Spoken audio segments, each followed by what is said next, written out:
The warmth of her own blood was a shocking contrast to the cold hospital floor. Elena Carter, 8 months pregnant, had just been struck by her husband. She hit the ground hard, her hands flying to her stomach in a desperate attempt to protect her unborn child. She pleaded for help, for anyone to save her baby, but her calls were met with silence. Thank you so much. Instead, her husband's mistress appeared in the doorway, and she was smiling, actually smiling. The woman then walked over, knelt down, and whispered something so unbelievably cruel, it will make your skin crawl. And this is the part that will truly break your heart. Elena's best friend of a decade, the one person who knew all her secrets, was part of the whole scheme. She had just helped steal every cent Elena had, wiping out $400,000 in less than 15 minutes. In a single moment, Elena was left with no husband, no money, and no best friend.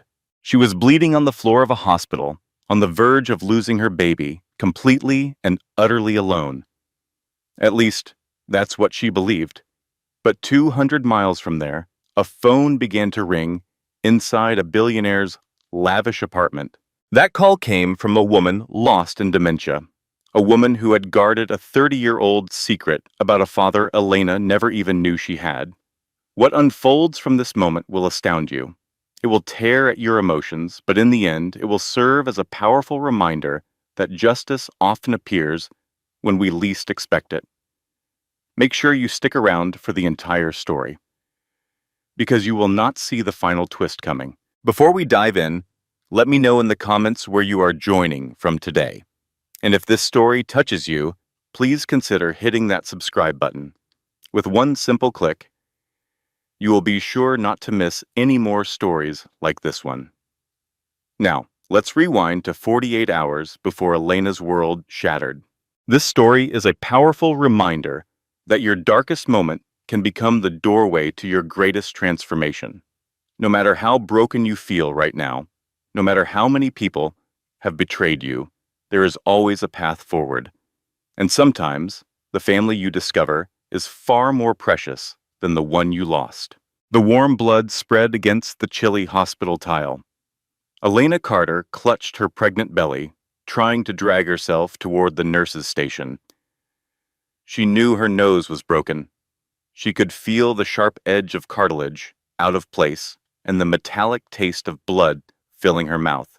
Yet, the physical agony was nothing compared to the sheer terror that gripped her heart. Her baby, her child just weeks away from being born, was in grave danger. Standing behind her was Derek Mitchell, his hands still formed into a fist, his breath hissing between his teeth. This was the man she'd married 4 years earlier, the one she had entrusted with her hopes, her dreams, and her very being.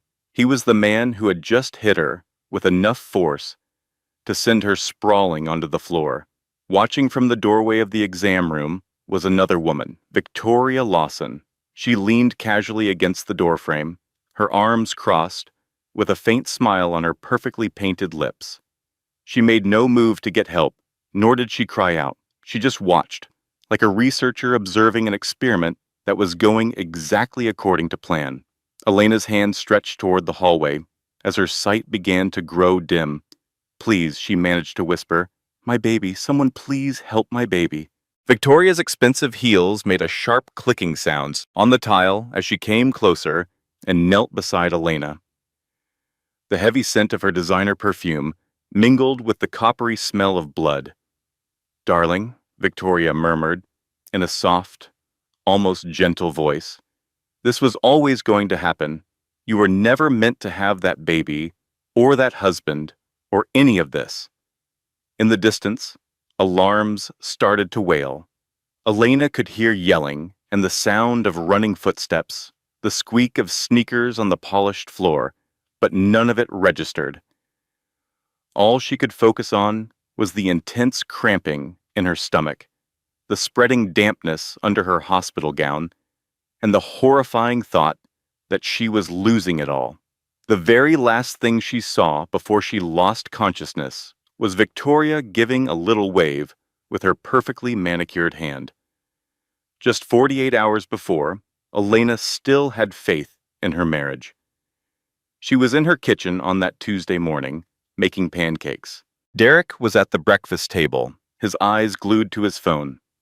Their home was lovely, a 4-bedroom colonial house in a peaceful Ohio suburb.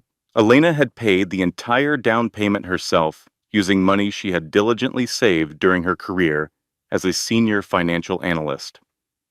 Derek's only contribution was his opinion on the wall colors.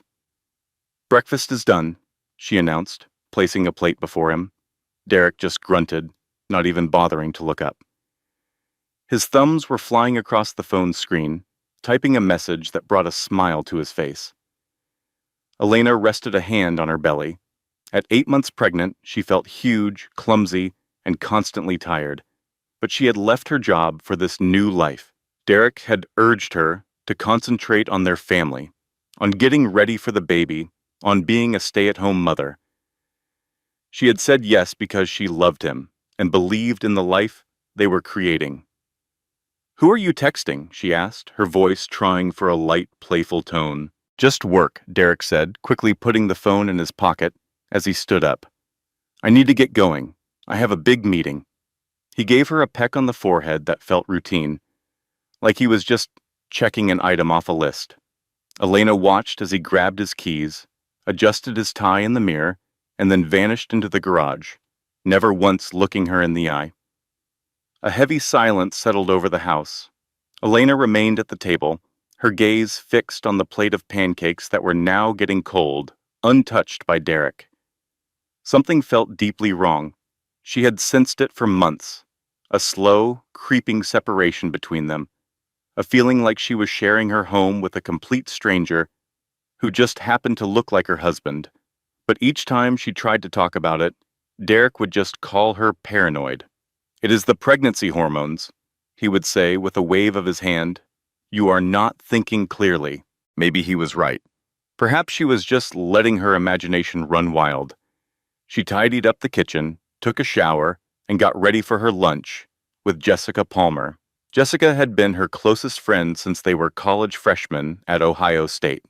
They had a friendship built on 10 years of shared confidences, late-night conversations, and solid support through every high and low. If there was anyone who could help Elena make sense of her uneasy feelings, it was Jessica. They decided to meet at their old hangout, a little cafe by the university where they had logged countless hours studying. Jessica was already there in their favorite booth, her blonde hair in a simple ponytail, offering a smile that felt like coming home. "Look at you!" Jessica exclaimed, getting up to give her a hug. "You are absolutely radiant." Elena chuckled and said, "I feel more like a giant beach ball. You look amazing. How's the baby doing?" They ordered their usual salads and fell into easy conversation. They talked about Jessica's job at a marketing agency, Elena's plans for the baby's room, and the latest news about their friends from college. For a brief while, Elena felt a sense of normalcy return. Then Jessica leaned in, her expression full of concern. "But how are you really doing? You sounded so worried on the phone." Elena paused for a moment. Voicing her fears felt risky, as if speaking them aloud would make them undeniably real. "I found a receipt in Derek's coat pocket last week," she admitted quietly. "It was for a bouquet of flowers, but I never got any flowers." For a split second, an unreadable emotion crossed Jessica's face, but her voice was perfectly calm when she replied, "That is odd. Did you bring it up with him? He said they were for a coworker whose birthday it was. But Jessica, he is coming home late almost every night. He's always hiding his phone. He hardly even touches me anymore." Elena could feel tears welling up, and she hated how weak and desperate she sounded. "I think he's cheating on me." Jessica reached out and gave her hand a firm squeeze. "Oh, honey, you're just letting your imagination get the best of you. Derek absolutely loves you. He's probably just under a lot of pressure at work. Guys can get weird when a baby is on the way. The responsibility makes them panic." "You really think so?" I am positive, Jessica said with a comforting smile. You two have a perfect marriage. Anyone can see that. Don't let those pregnancy hormones trick you into thinking otherwise. Elena desperately wanted to believe her. She wanted to believe that she was just being paranoid, that her husband was still in love with her, and that the foundation of her life was not about to shatter. She had no way of knowing that Jessica had been paid $50,000 to tell her exactly what she wanted to hear. After her lunch, Elena went to Sunrise Memory Care to see her mother. Margaret Reynolds was sitting in her room by the window, her gaze lost on the parking lot outside. At 71, her mind was slowly fading, her memories breaking apart like an old, sun-bleached photograph. On most days, she did not even know who Elena was. "Hi, Mom," Elena said gently, taking a seat next to her. "It is me, Elena." Margaret turned her head slowly. Her white hair was perfectly combed, a testament to the care she received from the staff. She looked at Elena for a long, silent moment without any sign of recognition. But then, something changed in her eyes. "Elena," Margaret whispered, "my dear girl." A wave of joy went through Elena. "You know who I am today." Suddenly, Margaret's hand shot out and grabbed Elena's wrist with a surprising amount of strength. Her eyes were wide and filled with a strange, frightened clarity that seemed to appear out of nowhere. "Your father," Margaret said urgently. "You have to know about your father." Elena went completely still. Her biological father was a complete mystery to her. Margaret had adopted her when she was 3. Right after Elena's birth, Mother died in a car crash. The story she had always been told was simple. Her father was an unknown traveler who left before she was even born. There was nothing else to the story. "Mom," she said very carefully, "what about my father?" Margaret fought to find the right words, her mind battling the thick fog that always tried to pull her under. "William. His name was William. He never knew. Your mother didn't tell him." Elena felt her world spin. "Who is William? What do you mean he never knew? I saved his number," Margaret pressed on, her grip getting tighter. "All these years, just in case you ever needed him, in case something bad happened. Sarah made me promise." Sarah was the name of Elena's birth mother. Elena had seen pictures and heard stories, but she had never actually known her mom. Elena pressed her, asking, "Who is William? Where can I find him?" But Margaret's brief moment of understanding was already vanishing. A nurse came in with medicine, breaking up the conversation with her cheerful, businesslike manner. By the time the nurse left, Margaret was gazing out the window again with a blank look on her face. "Who are you?" Margaret asked when Elena tried to speak again. "Why are you in my room?" Elena drove home, feeling completely stunned. Who could William be? Why did her mother keep him a secret? She wondered what other memories were lost inside Margaret's confused mind, popping up at random, only to fade away again. She decided not to tell Derek about the conversation. It was the first time in their entire marriage that she had kept something from him. That night, she found herself wishing she had kept more secrets. Derek called to say he was working late because of some emergency at the office that needed his full attention. Elena gave him a goodbye kiss and watched his car pull away, feeling a strange sense of worry that she could not quite understand. At 10:30, she was still wide awake and reached for Derek's iPad on the nightstand. They had always shared their passwords and had an open policy about their devices and online accounts. It was something Derek had insisted on. He called it transparency, the very foundation of trust.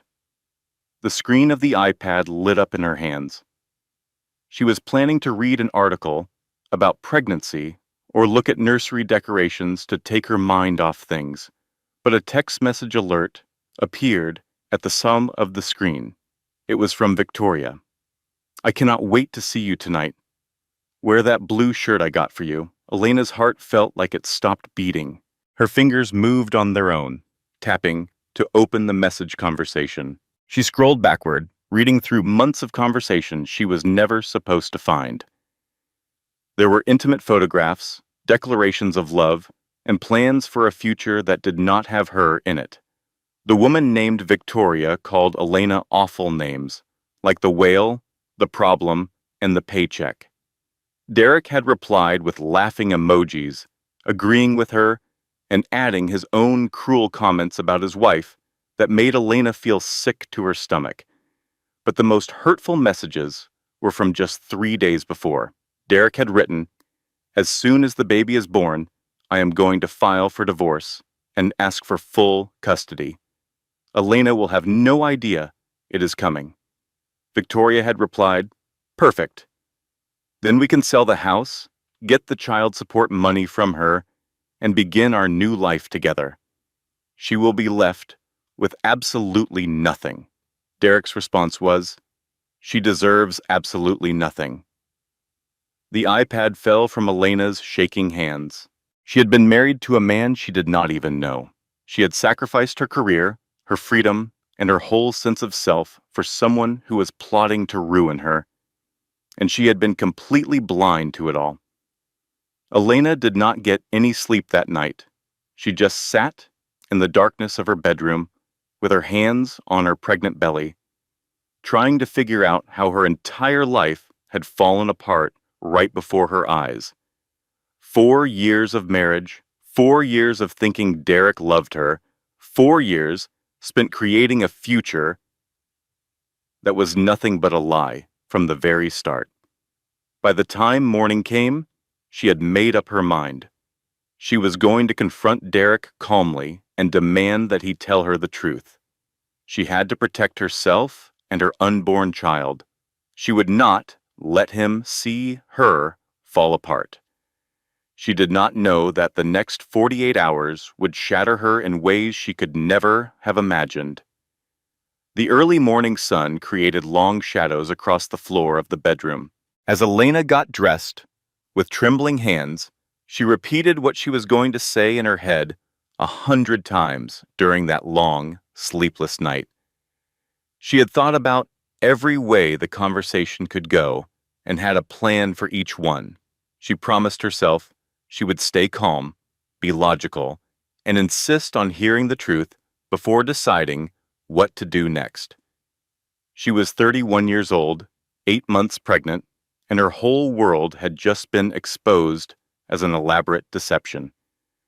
Derek had already gone to work by the time she got downstairs. Elena forced herself to eat a piece of toast, knowing her baby needed the nourishment, even though she felt too sick to eat. After that, she got into her car and started the 30-minute drive to Derek's office in downtown Columbus. The building was a tall, modern tower of glass and steel, the headquarters of Mitchell Real Estate Development. Derek held the title of Regional Sales Director, but Elena had just learned from those terrible text messages that the company was having serious money problems, which was another secret he had hidden from her. She parked her car in a visitor spot and walked into the lobby with her head held high. The receptionist knew her right away. "Mrs. Mitchell," the young woman said with a warm smile. "Mr. Mitchell did not say you were stopping by. I wanted it to be a surprise," Elena said. The lie felt bitter in her mouth. She rode the elevator up to the 14th floor, and her heart beat faster with every floor they passed. The elevator doors opened to a carpeted hallway with offices on both sides. In the distance, she could hear the sound of ringing phones and the low hum of salespeople making their calls. Derek's corner office was located at the very end of the hall. The door was open just a little bit. Elena walked toward it slowly, her feet making no sound on the thick carpeting. She could hear voices coming from inside, the sound of laughter, and a woman's voice that was low and flirtatious. She gently pushed the door open. Derek had Victoria pinned against his desk. His shirt was open, and her skirt was pulled up high on her thighs. They were so lost in each other that neither of them saw Elena standing in the doorway until she spoke. "So, it is all true," she said. They jumped apart. Victoria was the first to recover, and her look of surprise quickly turned into one of amusement. She made no effort to fix her clothes. She just smoothed down her skirt and smiled. "Well, look what we have here," Victoria said. The wife finally caught on. Derek was still clumsily trying to button his shirt. His face went from pale to red, flashing through different emotions too fast to read. But when his eyes finally met Elena's, she saw no guilt in them, only irritation. "What are you doing here?" he asked sharply. "You were supposed to be at home." Elena grabbed the door frame to steady herself as her legs suddenly felt very weak. "I am your wife. I am 8 months pregnant with our child, and you are asking me why I am here?" Victoria slid off the desk and walked toward Elena with the confident walk of someone who knows they have already won. She was beautiful in a sharp, calculating way, with dark hair, red lipstick, and eyes that shone with a mix of cleverness and cruelty. "I will handle this, baby," Victoria said to Derek over her shoulder. She stood right in front of Elena, so close that Elena could smell her perfume. "Elena, let us act like grown-ups about this. Derek is not in love with you. He never was. You were just convenient, a steady source of income while he got his life in order. But now," she tilted her head, "you are just getting in the way." Elena looked past her at Derek. "Say something. Tell me she is not telling the truth." Derek straightened his tie. His face was now a mask of cold indifference. "She is not lying," he said. "I want a divorce. I have already spoken with a lawyer. You will be hearing from them soon." The words felt like they were hitting Elena. She stumbled backward, and as she did, a sharp pain shot through her stomach. It was a contraction, a real and strong one, and it was happening far too soon. "I am having contractions," she said, struggling to breathe. Victoria rolled her eyes. Such a drama queen. "She is just faking it to get sympathy." Elena clutched her stomach as another wave of pain crashed over her. This was not an act. Something was seriously wrong. The stress, the shock, the betrayal, her body was reacting in the worst possible way. "Derek, please," she whispered. "I have to go to a hospital." "Fine," Derek said, without any concern. "Go to the hospital, but do not think I am coming with you. I have important things to take care of here." He turned his back, her, and faced Victoria, as if his pregnant wife was not standing in the doorway in agony. Victoria wrapped her arms around his neck and kissed his cheek, watching Elena over his shoulder with a clear look of victory on her face. Elena stumbled out of the office and somehow managed to get to the elevator. The door shut, and she slid down against the wall, sobbing and holding her phone with fingers that could barely grip it. She called the only person she had left in the world. "Jessica," she managed to say through her tears when her friend picked up. "I need your help. Derek is cheating on me. I am having contractions. I have to get to the hospital." "Oh my God," Jessica said, her voice full of worry. "I am on my way right now. Go directly to Mercy General. I will find you there. Everything is going to be all right, I promise." Elena believed her. That was the very last promise Jessica Palmer would ever be able to keep. Mercy General Hospital stood out against the gray November sky, a massive group of connected buildings that served most of the eastern suburbs of Columbus. Elena somehow drove herself there, gripping the steering wheel tightly through waves of pain that came every few minutes. The emergency room staff saw her right away. Her blood pressure was high, and her contractions were real, though they were not regular yet. The baby was showing signs of stress, but was stable. Dr. Rebecca Morrison, who was Elena's obstetrician, showed up within an hour. She was a calm and capable woman in her mid-40s with some gray in her hair and kind eyes. "Elena," she said in a gentle voice, Your body is under an incredible amount of stress. These contractions are a warning sign. I need you to stay here so we can keep an eye on you. Am I going to lose my baby? We are going to do everything we can to make sure that does not happen, Dr. Morrison said. But you have to rest. You have to stay calm. Whatever happened to you today, you need to push it out of your mind and focus only on yourself and this child. Elena just stared blankly, letting the nurses guide her into a private room. They strapped monitors to her pregnant belly, and the steady beep of her baby's heartbeat filled the silence. That sound was supposed to be a comfort. But now, every single beat was a painful reminder of just how fragile her world had become. 2 hours later, Jessica blew through the door. She was holding a bouquet of flowers with tears already streaming down her cheeks. "Oh, Elena," she cried, rushing over to the bed. "I am so sorry. I had no idea about Derek. He had all of us fooled." Elena collapsed into her friend's arms, her sobs muffled against Jessica's shoulder. "I do not know what to do," she choked out. "He is going to take everything. He is even going to try and take my baby." Jessica gently stroked her hair. "We will fight him," she promised. "I will help you find a lawyer. You still have your savings, right? The account Derek does not know about." Elena nodded, thinking of her secret lifeline. It was $400,000, money she had carefully saved before she ever met Derek. She kept it in a separate account under her maiden name. He had absolutely no clue it existed. It was her escape plan, her insurance policy for a day just like this. "Good," Jessica said. "Text me the account details. I will help you move it somewhere safer before Derek tries to freeze your assets." For a second, Elena hesitated. The request felt a little strange, a little too fast. But this was Jessica, her best friend for 10 years. The same Jessica who held her hair back in college when she was sick. The one who helped her pick out her wedding dress.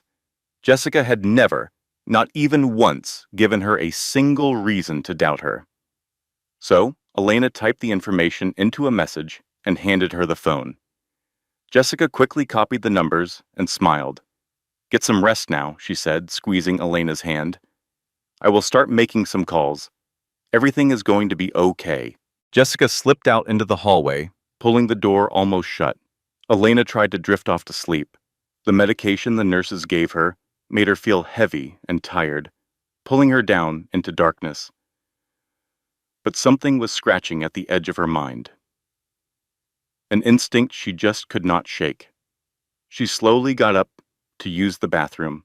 The room tilted a bit as she walked to the small toilet. On her way back to bed, she peeked through the narrow window in the door and saw something that made her heart stop cold. Jessica was in the hall, talking to someone. It was not a nurse or a doctor.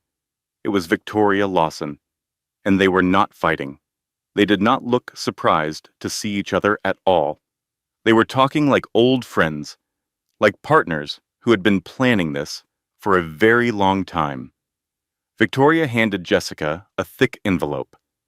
Jessica flipped it open, glanced at what was inside, and gave a satisfied nod.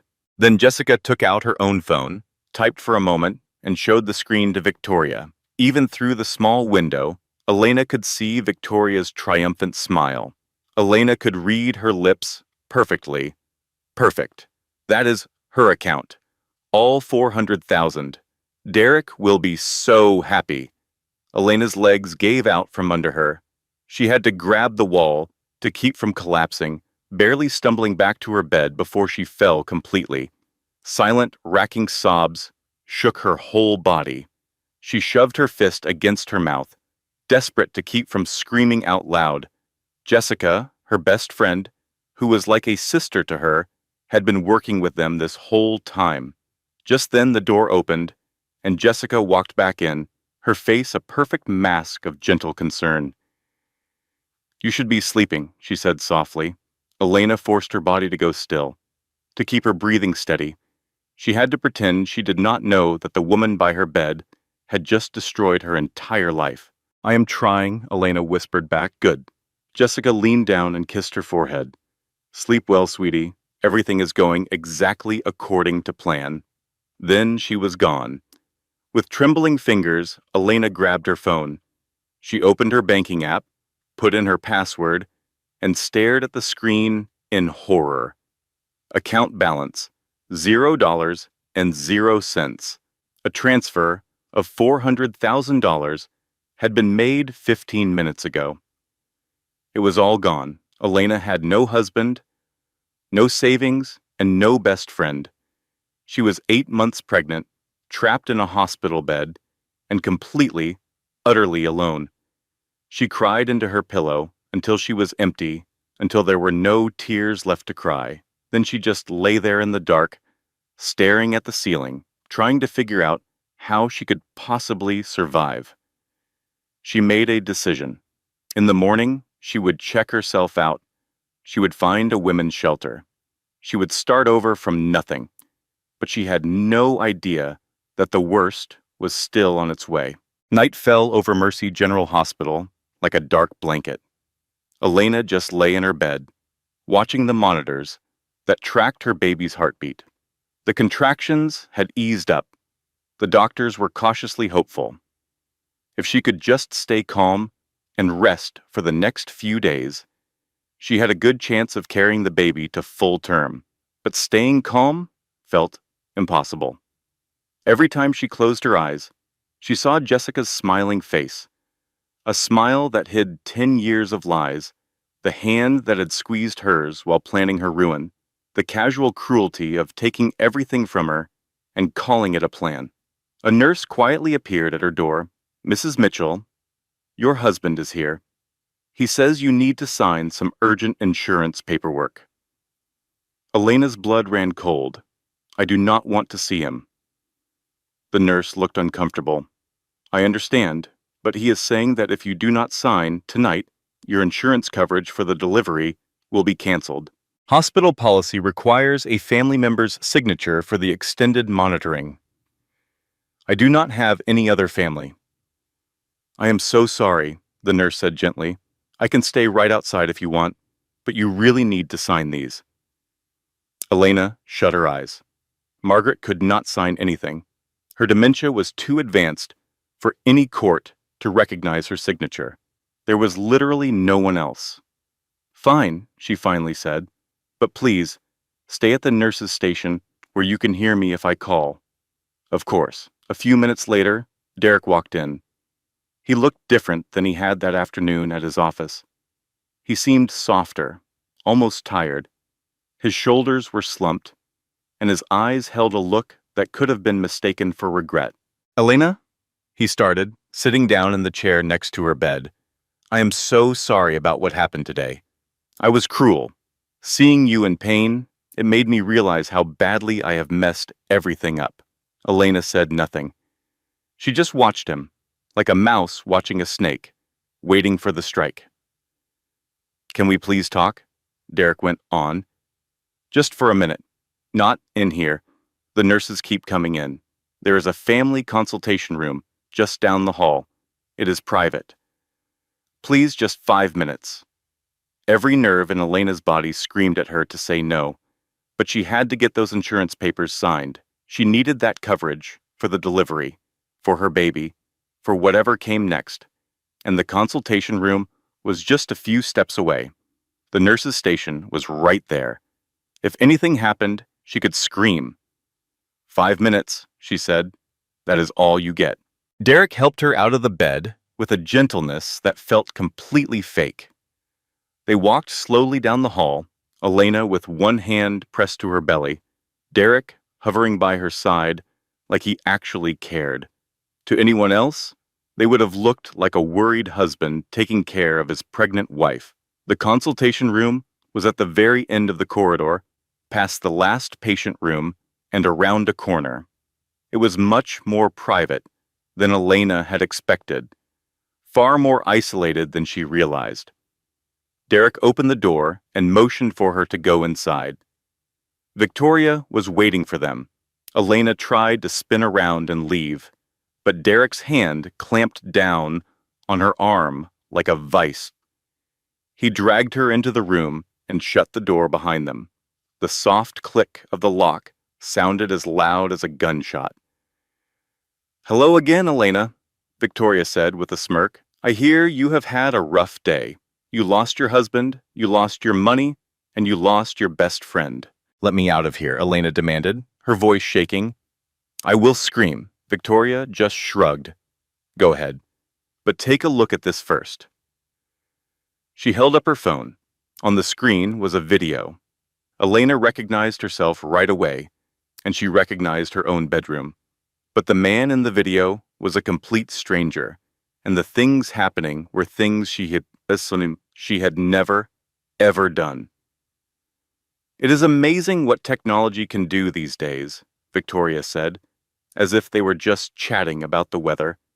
"This is our little insurance policy. If you try to fight us on the divorce, if you try to say Derek cheated on you, this video goes out to everyone. Your family, your job, the entire internet. That is a fake," Elena shot back. "Anyone can see that it is fake." Derek stepped toward her. "It does not matter if it is fake. People believe what they want to believe. And you know what they will believe? That the baby is not even mine." Elena's hand flew to her stomach to protect her child. "The baby is yours, and you know it. Do I?" Derek's face twisted into a mask of pure rage. "Victoria showed me things," he snarled. "Messages you sent to other men. Pictures. Those are all lies," Elena cried out. "I never sent anything to anyone. I have been faithful to you for 4 years." Derek grabbed her by the shoulders, his fingers digging into her skin so hard she knew it would bruise. "Shut up!" he yelled in her face. Victoria just laughed. The sound was high and sharp, like a little kid enjoying a puppet show. "Hit her, Derek," Victoria urged him on. "She deserves it. She has been lying to you for years." Elena struggled to get away. "Derek, please. I am pregnant. The baby." His fist smashed into her face. The pain was like nothing Elena had ever felt before. It exploded inside her skull, sending waves of pure agony through her entire body. She felt the crunch of her nose breaking, felt hot blood gush down her face, and then she was falling. She hit the hard floor. Her hands instinctively went to her belly, just as Derek's foot slammed into her side. She let out a scream as his foot connected with her body again. From the side, Victoria just laughed. "Not so perfect now, are you?" she sneered. Then Derek kicked her square in the stomach. Elena felt something inside her tear apart. It was a sickening give, a sudden gush of warmth, and a pain so sharp it felt like a knife was being twisted in her gut. A dark stain started to bloom on her hospital gown, growing far too quickly. It was too much blood. She screamed again and again, each cry more desperate than the last. Finally, a wave of relief washed over her as she heard shouting down the hall. Footsteps pounded closer, and alarms began to blare.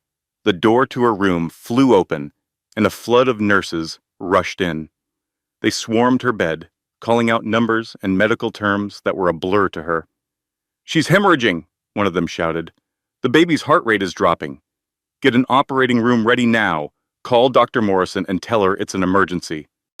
Hands lifted Elena onto a gurney, and the ceiling tiles streamed by in a dizzying haze. The chaos of more voices, more alarms, and more panic swirled around her. But through it all, her eyes were fixed on Derek and Victoria as they walked calmly towards the door. Victoria even glanced back and gave a little wave.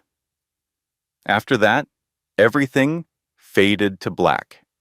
The phone rang in William Ashford's penthouse office at 11:47 at night, Eastern Time. He was looking over the contracts for his newest development, a massive complex in Manhattan that would add another $100 million to his already huge fortune. Now 63 years old, William had built Ashford Industries from the ground up, turning it into one of the biggest real estate empires on the East Coast. He had started out as a simple carpenter's apprentice in Cleveland. Today, he owned buildings in 12 different states. The incoming call was from an Ohio area code he did not recognize. For some reason, he picked it up. "Hello?" A weak, shaky voice crackled over the line. "William? William, is that you? This is Margaret. Margaret Reynolds." The coffee cup in William's hand stopped just inches from his lips. He hadn't heard that name in 30 years. Margaret Reynolds was his old girlfriend's best friend. This was from a time when he was a nobody, working construction jobs all day and taking business classes at night. It was from a time when he was head over heels in love with a woman named Sarah, who had vanished one day with no explanation at all. "Margaret?" he asked, carefully setting the cup down. "What's going on? Who is Elena?" "She's your daughter, William," the voice said, trembling with a mix of urgency and confusion. "Elena is your daughter. Sarah never told you she was pregnant when she left. I've been raising her ever since Sarah passed away. Please, you have to help her. She's in danger. She's at the hospital." The line went dead. William sat motionless at his desk.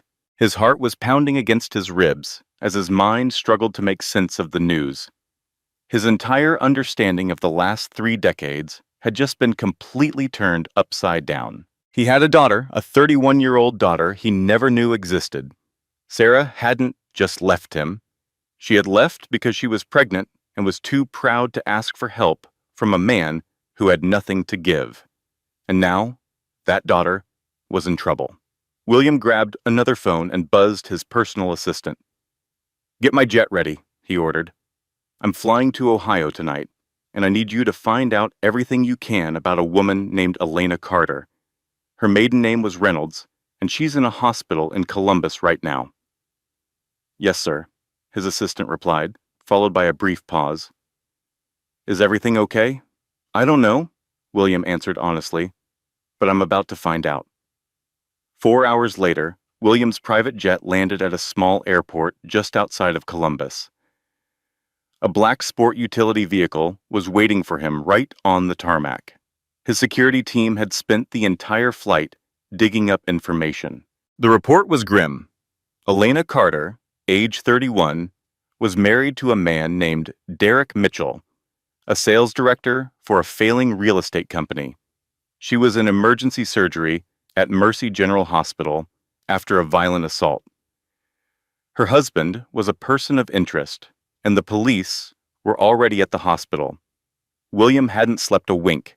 The whole flight, he had just stared out the window into the blackness, thinking of all the moments he had lost. He missed her first steps and her first words.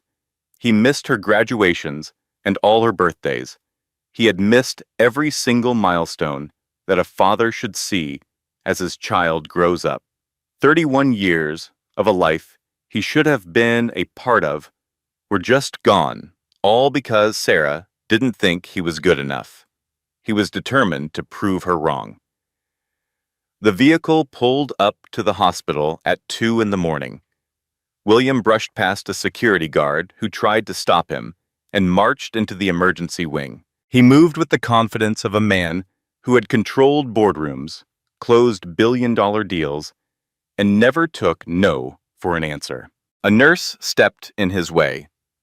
"Sir, only immediate family are allowed back here." "I'm her father," William stated, his voice as solid and unbreakable as stone. "Take me to her right now." Something in his commanding tone made the nurse obey without another word. She guided him down hallways that smelled of antiseptic and fear. They passed rooms where other families were living out their own tragedies until they finally stopped outside the surgical wing. Through a small window in the door, William saw Elena for the very first time. She was lying unconscious on an operating table, looking pale, bruised and broken. A team of doctors moved around her with practiced speed. Monitors beeped, tracking the rhythm of two heartbeats. One was weak and faint, the other was tiny but fighting hard to survive. William pressed his hand flat against the cold glass. "Come on," he whispered. "You have to fight. I only just found you. Don't you dare leave me now." The surgery dragged on for 2 long hours. William never moved. He didn't eat, and he didn't sit down. He stood at that window like a guard on duty, watching a team of strangers fight to save the daughter he never knew he had. Then, at 4:47 in the morning, a tiny cry cut through the tense silence. It was the baby, a little boy, and he was alive. The surgeon looked over and gave William a thumbs up through the window. At the same time, Elena's heart rate began to steady. The flashing red lights on her monitor turned to a hopeful, stable green. The strength drained out of William, and he slumped against the wall. For the first time in 40 years, the self-made billionaire who had built an empire from nothing finally broke down and cried. Elena slowly drifted back to consciousness, like someone rising from the bottom of a deep, dark pool. The first thing she felt was pain. Her face was throbbing. Her stomach was a mess of aches. And every single breath was a struggle. But underneath all that pain, she felt something else, a strange lightness. A feeling that something was missing. Her baby. Elena's eyes shot open. She tried to push herself up, but a pair of gentle hands pressed her back down on her shoulders. "Easy now," a man's voice said. "You've been through quite an ordeal." She blinked, trying to bring the room into focus. It was dim, with soft afternoon sunlight peeking through the blinds. The bed was surrounded by medical machines, all beeping and humming in a steady, reassuring rhythm. In the chair next to her sat a man she had never seen before. He looked to be in his early 60s, with silver hair, a strong chin, and eyes that felt strangely familiar. It was like looking in a mirror that showed a different person from a different time, but with a flicker of something she recognized deep down. "Who are you?" Elena whispered. The man leaned in closer. He had his hands clasped together, and his face was a mix of hope, fear, and a flood of other emotions. "Elena," he said, "my name is William Ashford. I'm your father." The words didn't register. They felt impossible. Elena tried to make them fit into her reality. She struggled to connect his words to anything she knew, but they just felt wrong. "I don't have a father," she managed to say. "Your mother never told me about you," William explained. His voice was calm, but Elena could see the massive effort it took for him to keep it that way. "She left before I ever knew she was pregnant. Margaret was the one who kept her secret all this time. She's the one who called me 2 nights ago. She saved your life." Margaret, the old phone number she had held onto for 30 years. The sudden moment of clarity in the memory care home. "Your father," Margaret had said. "His name was William." Elena began to cry. Everything hurt. Her body, her heart, and the entire story of her life as she knew it. For 31 years, she had believed she was completely alone in the world. She thought her father was just some nameless man who had walked out on her mother before she was even born. And now, this stranger was sitting by her bed, claiming to be the part of her life that had always been missing. "I don't understand," she sobbed. "I know," William said softly. "I know you don't.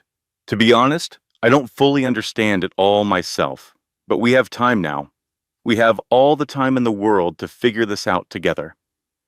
Just then, the door opened, and a nurse came in, holding a small bundle wrapped in a blue blanket. She had a warm, professional smile on her face. "Miss Carter," she said cheerfully, "would you like to hold your son?" Elena gasped. She had been so lost in the pain, so shocked by the incredible news about her father, that she hadn't let herself believe the most important thing of all. Her baby had survived. The nurse gently placed the tiny bundle in Elena's arms. She looked down at his perfect little face, his closed eyes, and his miniature fingers curled into tiny fists. He was absolutely perfect. He was real. He was here with her. Elena cried even harder, but these were not tears of pain. They were tears of pure relief and a gratitude so deep it felt like it could swallow her whole. William watched them, his own eyes filling with tears. This was his family, the family he never knew he had. "What are you going to name him?" he asked, his voice thick with emotion. Elena looked up at the man who had shown up out of nowhere and saved her. The father she had been looking for her whole life without even realizing it. The grandfather her son was so incredibly lucky to have. "William," she said. "His name is William, after the amazing grandfather he's so lucky to have." At that, William completely lost his composure. The billionaire, the empire builder, the man who had stared down corporate takeovers and market crashes without even a flinch, sobbed openly at his daughter's bedside. "I am never leaving you again," he promised. "Either of you. I will be here for you from now on." Elena's fingers wrapped around his, and for the very first time in her life, she felt what it was like to have a father. In the days that followed, Elena pieced together everything that happened while she was unconscious. The police had arrested Derek and Victoria right there at the hospital, their brutal assault captured in high definition by security cameras. Detective Frank Cooper, a seasoned officer with 3 daughters of his own, took a deep and personal interest in the case. The video evidence was absolutely sickening. It showed Derek's hands, slick with Elena's blood, and Victoria laughing cruelly in the background, while Elena's terrified screams were recorded on the audio. Jessica was taken into custody from her apartment the next morning. She still had the envelope full of cash that Victoria had given her. She desperately tried to claim she was innocent, insisting she had been forced into it. But her own text messages painted a very different picture. They revealed 6 long months of planning with Victoria, detailing every payment and betrayal in stark black and white. The $400,000 was stopped dead in its tracks before it could be wired out of the country. William's team of forensic accountants had traced the money in just a few hours, working with the authorities to make sure every last cent was recovered. But all the legal drama felt like a distant echo to Elena.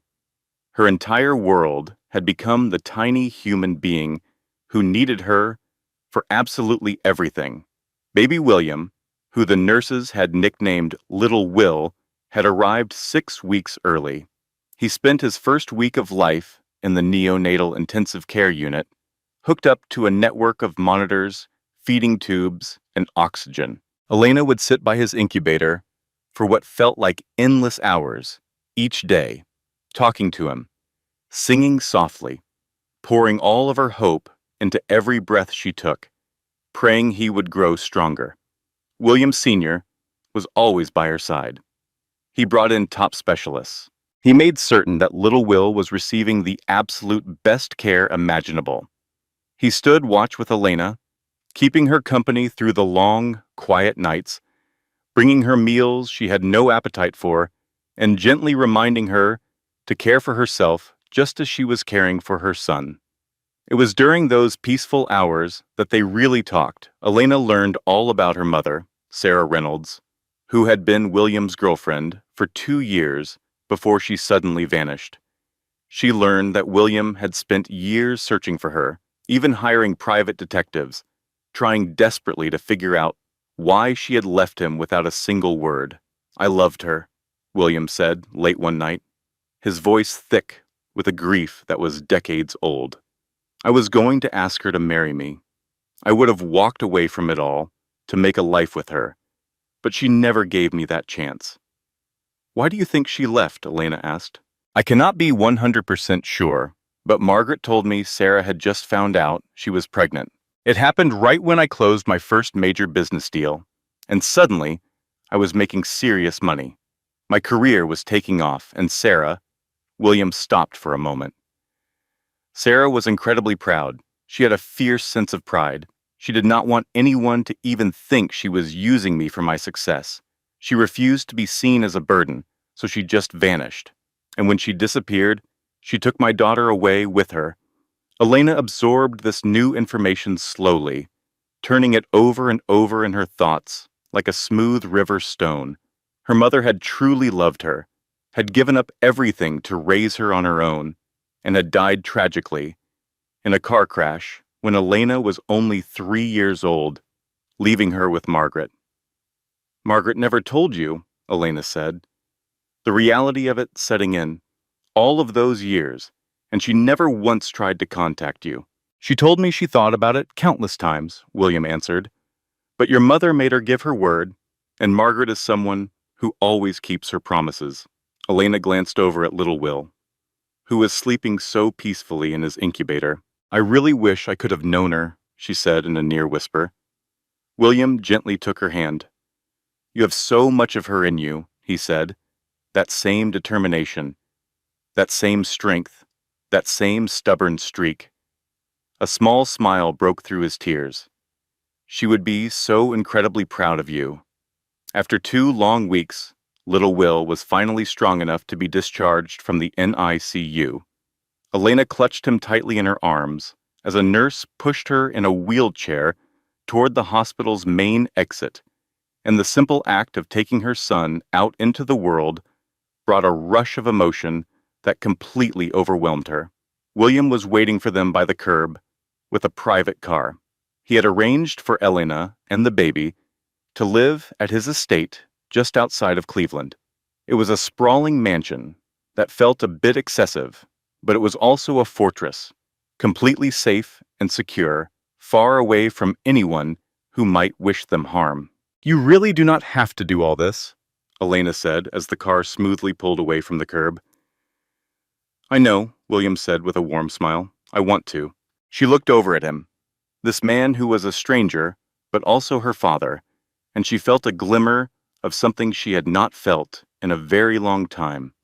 Hope. The estate was breathtaking in a way Elena had never seen before, with vast, rolling lawns, perfectly tended gardens, and a house that looked like it was pulled from an architecture magazine, all clean lines of stone and glass. But it was not the opulence that struck her. It was the quiet, after weeks filled with the sounds of the hospital, the constant beeping of machines, the hushed voices in the hallways, and the steady drone of equipment. The deep silence felt like a precious gift. A nursery had been fully prepared, with walls painted a soft, pale blue, and a crib that likely cost more than Elena's old car. It was filled with stuffed animals, colorful mobiles, and a rocking chair placed perfectly by the window to soak in the afternoon sun. This is way too much, Elena said, feeling overwhelmed. It is not even close to being enough, William replied. I have 31 years of catching up to do. Over the next few weeks, Elena slowly started to mend. Her body was the first to recover. The ugly bruises began to fade, her surgical scars healed, and the physical reminders of Derek's rage gradually disappeared, replaced by healthy skin. Her mind, however, took much longer. She began sessions with a therapist, a kind woman named Dr. Catherine Price, who focused on helping survivors of trauma and domestic violence. They talked through the details of the assault, the sting of Jessica's betrayal, and the many years of quiet manipulation that had led to that one terrible night. Abuse is not always loud and obvious, Dr. Price explained during a session. It can be very subtle, something that builds over time. It can disguise itself as concern or even as love and protection, until one day you wake up and you do not even recognize the person you have become. I kept telling myself it was my fault, Elena admitted, that if I had only been a better wife, he would not have cheated on me or that if I had just paid closer attention, I could have prevented it. The only one responsible for Derek's actions is Derek, Dr. Price stated with unwavering conviction. You are not responsible for his violence. You are not responsible for his lies. You are not responsible for any part of this. Elena desperately wanted to believe her. And on some days, she was almost there. Little Will grew healthier and stronger with each passing day. He started sleeping all through the night when he was 6 weeks old. He gave his first real smile at 8 weeks. He let out his first laugh at 10 weeks, a sound so pure and full of joy that it made Elena cry every single time she heard it. William Sr.'s was completely transformed by the presence of his grandson. The powerful businessman who ran meetings and closed major deals became a gentle, silly man in the nursery. He would make the most ridiculous faces and sing lullabies completely off-key. He would hold the baby for hours just so Elena could get some rest, whispering promises to him about all the adventures they would have together. I am going to teach you how to fish, William would tell the baby one afternoon, and how to play chess, and how to throw a perfect spiral.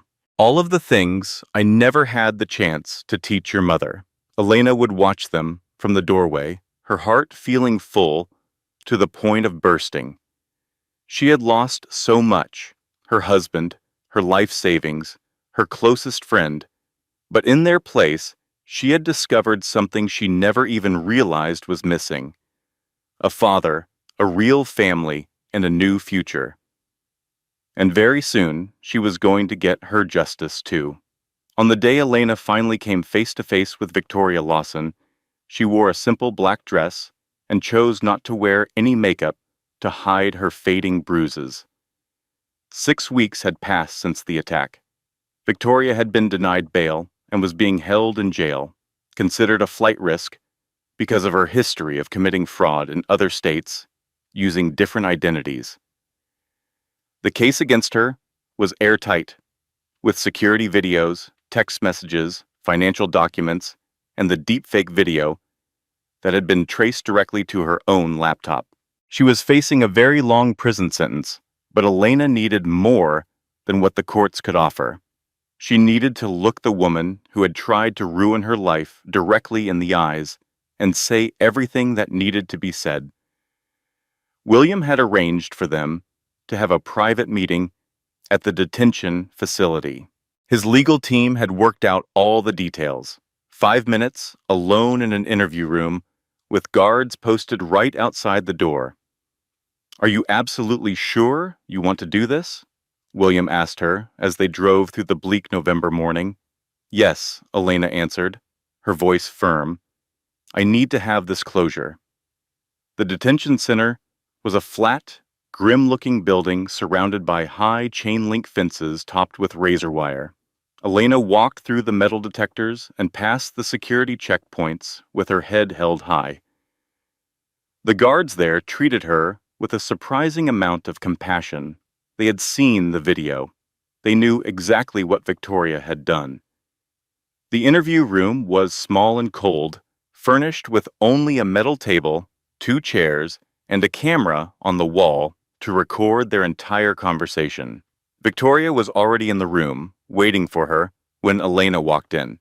She looked much different in the bright orange jumpsuit, almost smaller. The fancy designer outfits and flawless makeup were gone, swapped for prison clothes and a bare face. But her eyes had not changed at all. They were just as cold, calculating, and completely without remorse. Did you come here to gloat? Victoria asked with a sneer. How very predictable. Elena sat down in the chair across from her.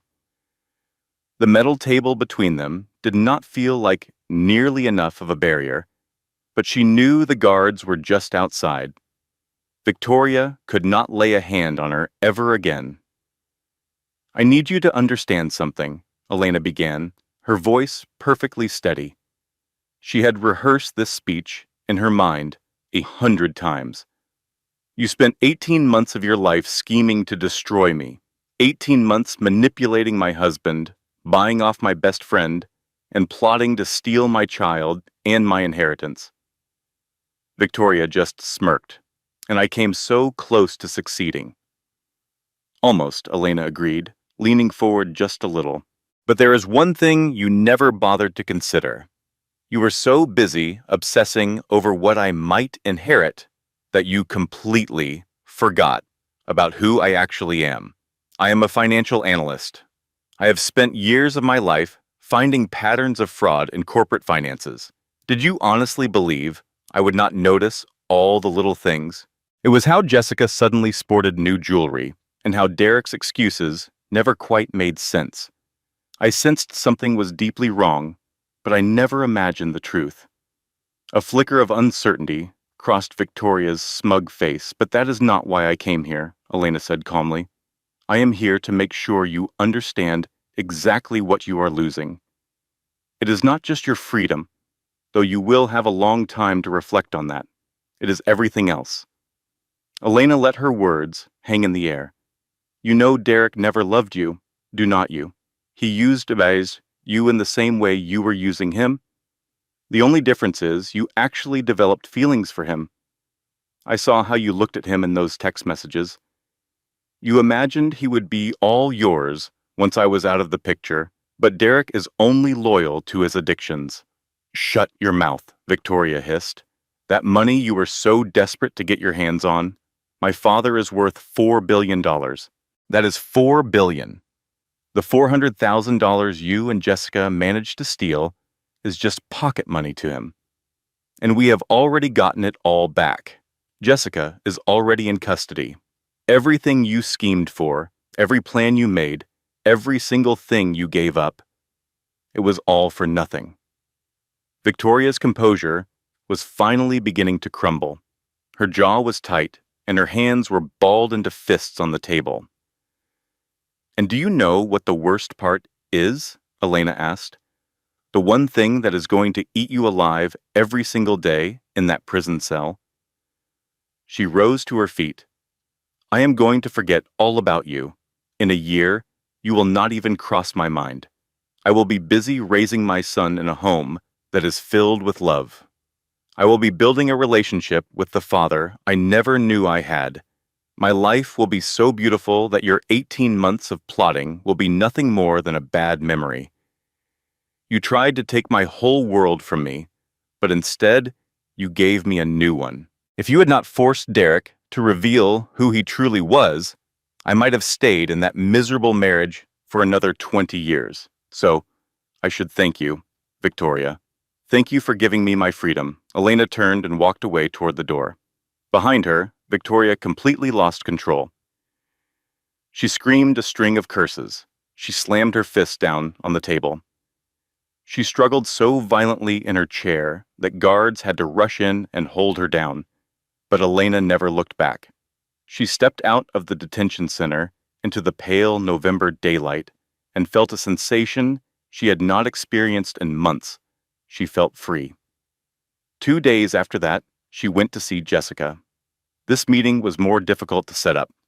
Jessica had been cooperating with the police and had given testimony against Victoria for a lighter sentence, but she had also specifically asked to see Elena, to try and explain herself, to apologize. William told her it was a bad idea. Dr. Price said she was not emotionally ready, but Elena felt it was something she had to do. They met in the exact same interview room, under the same harsh fluorescent lights. Jessica looked far worse than Victoria had. Her hair was greasy, her face was gaunt, and her eyes were puffy and red from what looked like non-stop crying. Elena, she began, her voice trembling, I am just so sorry. I never wanted any of this to happen. Yes, you did, Elena replied, her voice empty of emotion. You wanted every single bit of it. Do not insult my intelligence by pretending you did not. At that, Jessica completely fell apart. I was jealous of you. I have always been so jealous. You had the perfect career, the husband, the baby coming. Everything just seemed so easy for you. Easy? Elena felt a hot, sharp anger surge inside her. You thought my life was easy? I abandoned my career for a man who was cheating on me. I was completely isolated and manipulated. He made me feel like I was worthless. And you, my supposed best friend, you watched it all happen and decided to help them ruin me. Victoria offered me $150,000, Jessica whispered. I have student loans, credit card debt. I felt like I was drowning. Do not you dare make this about money. You had countless opportunities to tell me what was going on. Every single time we had lunch, every phone call we had, you made the choice to lie. You chose to betray me, and you seemed to enjoy it. Jessica could not offer a reply. The tears continued to stream down her face. But Elena felt nothing for her. I truly hope the money was worth it, Jessica, because you did not just lose a friend. You lost your entire life. And you will have years in prison to think about that. Elena left without another word. She could hear Jessica's sobs echoing down the hall, but she felt no guilt. She only felt free. The trial took place 3 months later. By that time, little Will was 4 months old and happy. He had his father's dark hair, but thankfully, his mother's eyes. Every time Elena held him, he would flash a sweet smile. She no longer saw Derek in his face.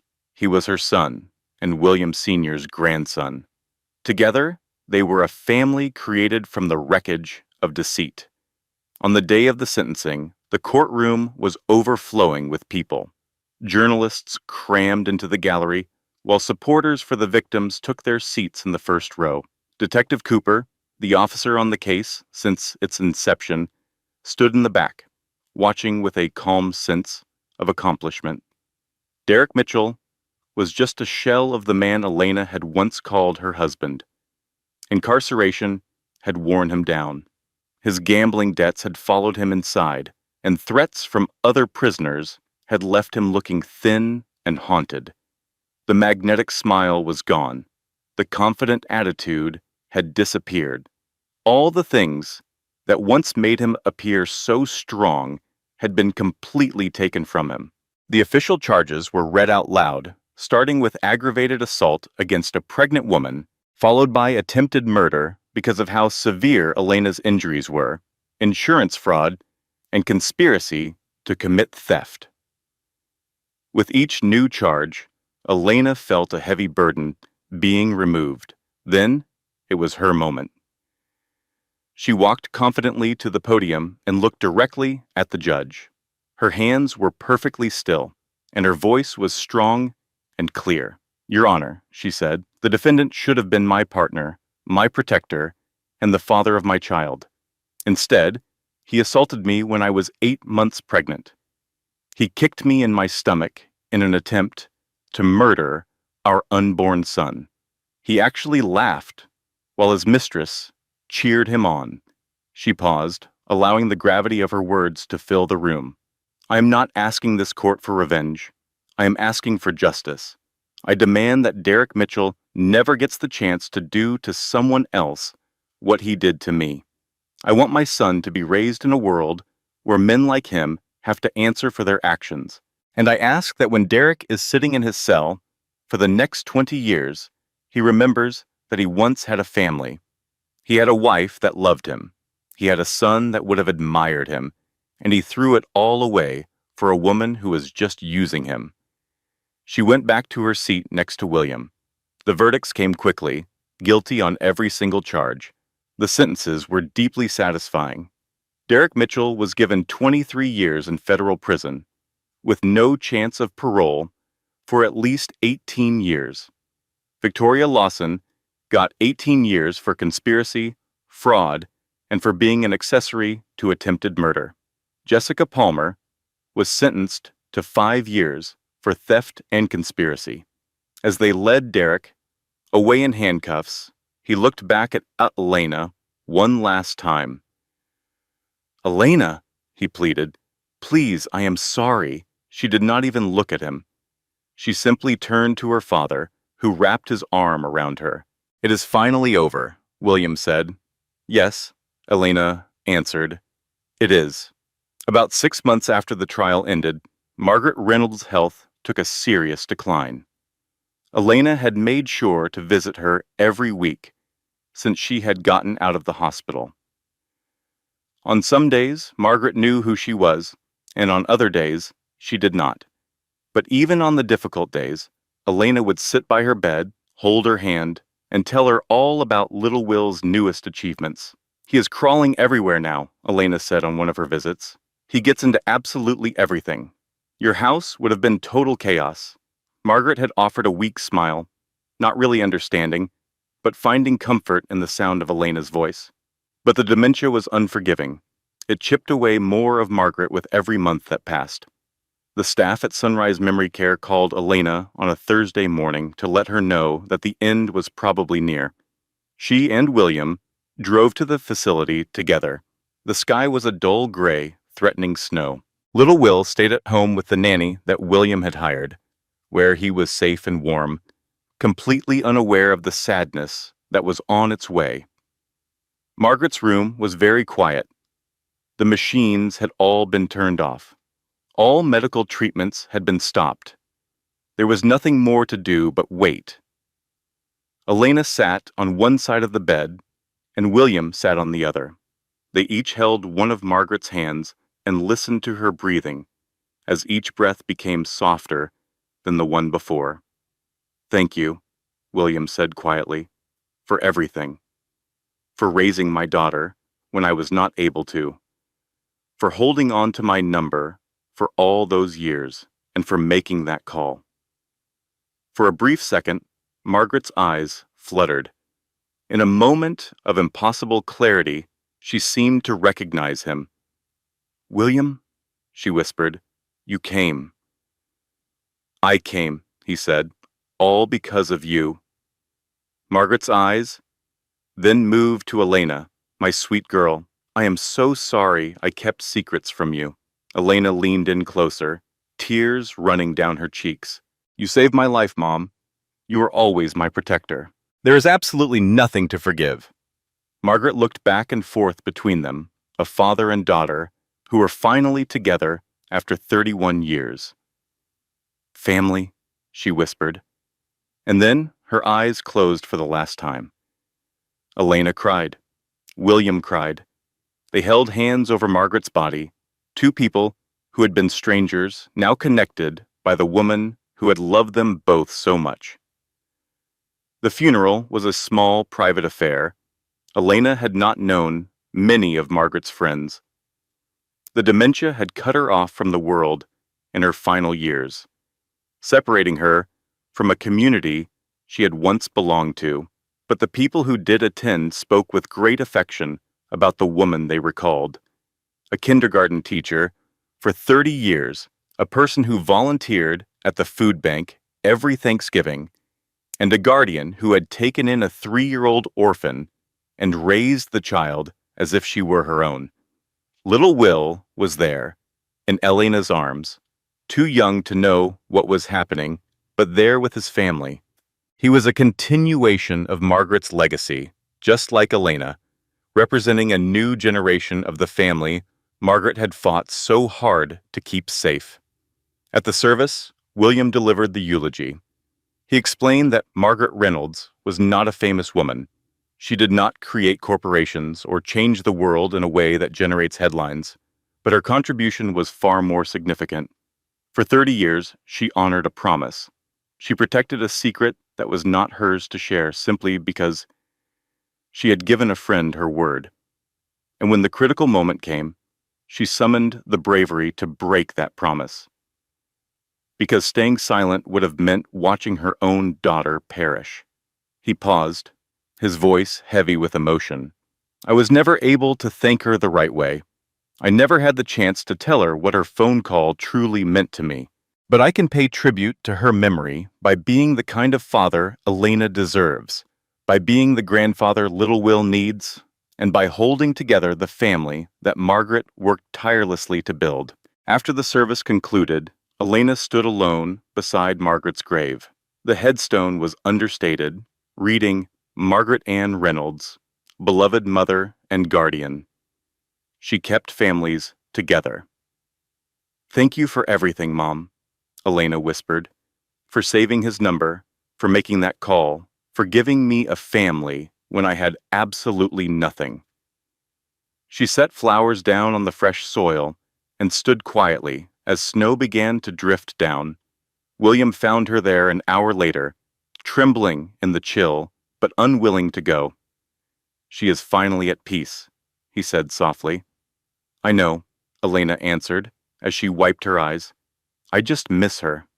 You always will, William said, putting an arm around her. That is what love does.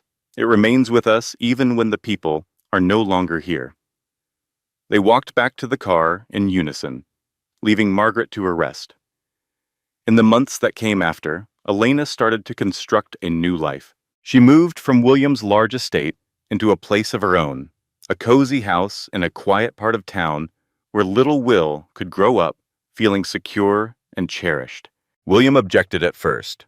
He wanted her to stay close, wanting to make up for all the lost time and be a part of every single milestone. But Elena needed her own independence. She had to know she could support herself before she could genuinely accept his help. I am not going anywhere, she promised him. I will bring little Will over every weekend.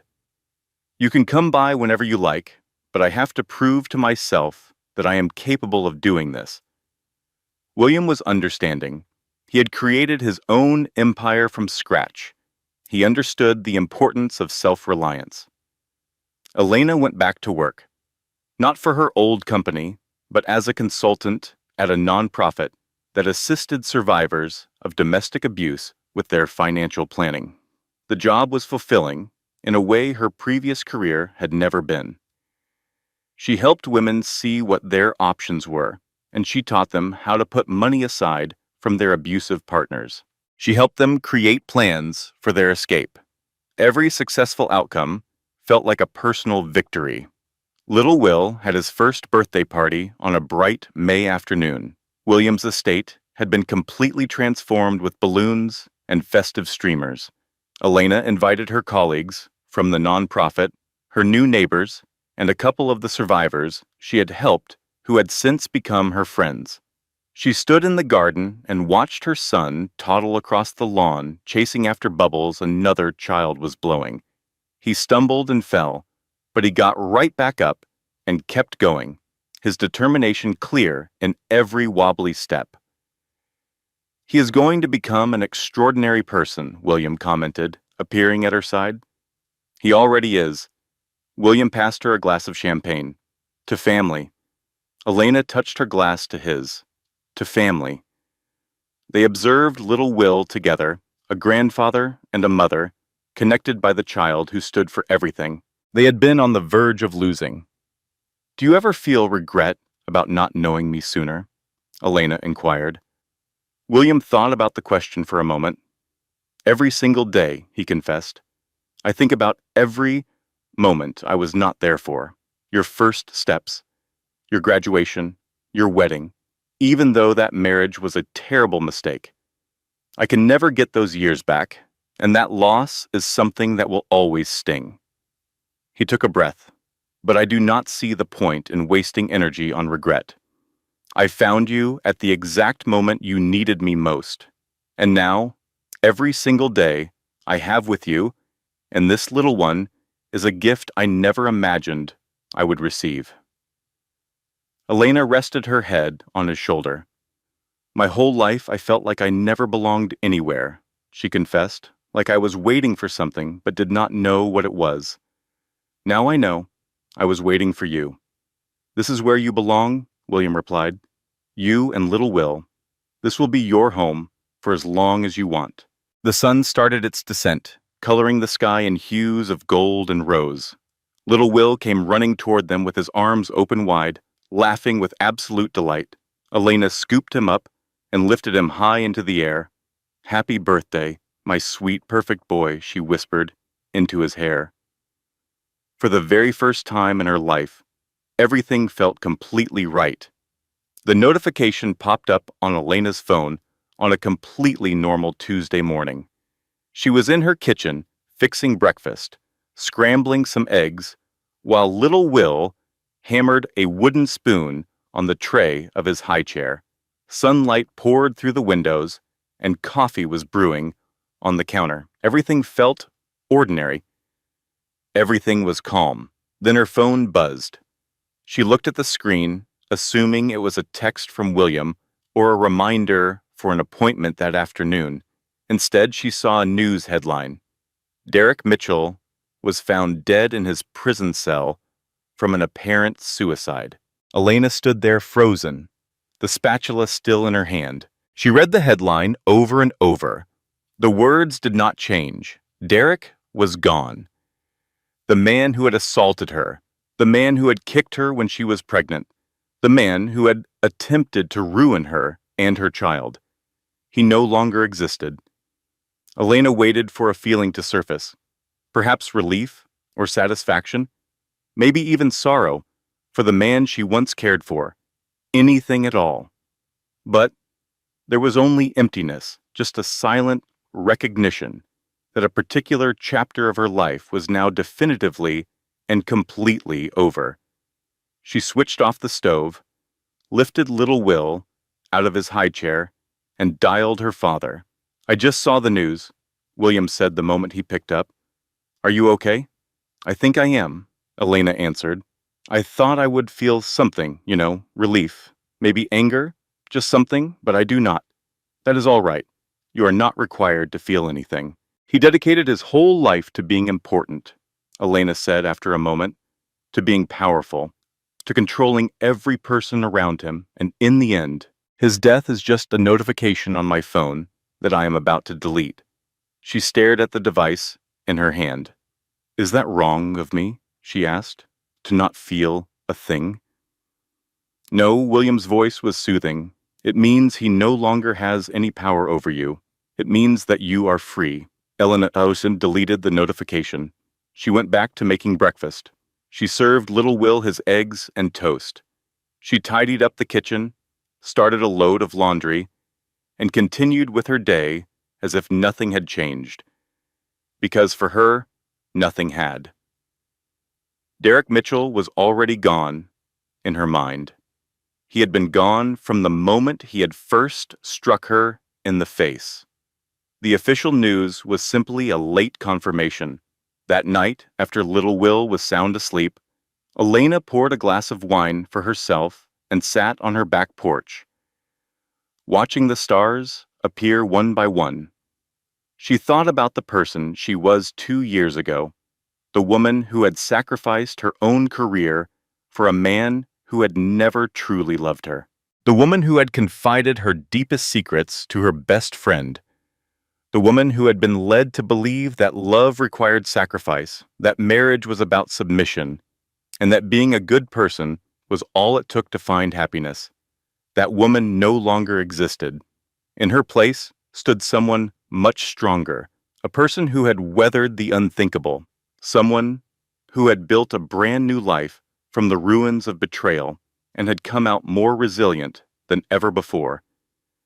Elena lifted her glass toward the dark night sky. "To the woman I used to be," she said quietly, "and to the woman I have now become." She took a long sip and felt the warmth of the wine. Tomorrow, she planned to visit Margaret's grave. She would tell her mother that Derek had died, even though Margaret would not be able to hear. She would bring flowers and spend an hour in quiet conversation, just as she did every single week. The next day, she would take little Will to see his grandfather. They would enjoy lunch together in the garden. William would make silly faces to get the baby to laugh. Elena would roll her eyes and act annoyed, all while feeling her heart expand with love. The day after that, she would return to work. She would help another woman find her way out of an abusive situation. She would apply her own story to help lead someone else toward their own freedom. She would create purpose from her own pain. and her life would move on, not without its flaws, not without challenges, but always progressing, always moving forward. Elena drank the last of her wine and went back inside. She looked in on little Will, gently brushing his hair from his forehead, amazed by the sheer miracle of his life. "Good night, my perfect boy," she whispered. "Mommy loves you so much." She got into her own bed and was asleep in moments, with no nightmares and no startling awake.